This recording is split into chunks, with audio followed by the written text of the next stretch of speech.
शख्स जंगल में लकड़ियां काटने जाया करता था तो शेर से दोस्ती हो गई, यानी डायरेक्ट बादशाह से दोस्ती हो गई। और बादशाह भी वो जो जंगल का बादशाह है, जंगल के बादशाह से दोस्ती हो गई। अब वो लकड़हारा गरीब आदमी था, लकड़ियां तो काटनी होती थी। जंगल का बादशाह ऐलान कर देता जानवरों को कि मेरा दोस्त आया, एक तो कोई तंग ना करे और दूसरा ये कि सब लोग मिलकर इसके साथ ताउन करें। कभी कोई जानवर लकड़ियां इकट्ठी कराता, कभी कोई अपनी पुश्त पे गधा, बैल, घोड़ा, खच्चर रख के वो लकड़ियां बाहर छोड़ने आता।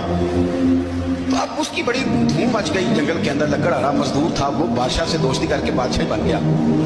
वो घर आके ना बीवी को अक्सर बताता कि मेरा एक दोस्त है, मैं जाता हूँ तो सारी पहले ही मखलूक खड़ी होती है मेरे इस्तकबाल के लिए, दोस्ती तो बड़े से हो गई है।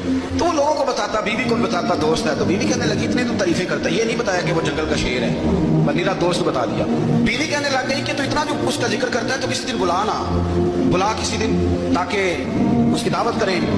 अब उसने फिर ना उसको पर्दे में रखा, क्या कहते हैं आजकल सरप्राइज देना है, पर्दे में रखा कि वो शेर है। तो वो बुला लिया।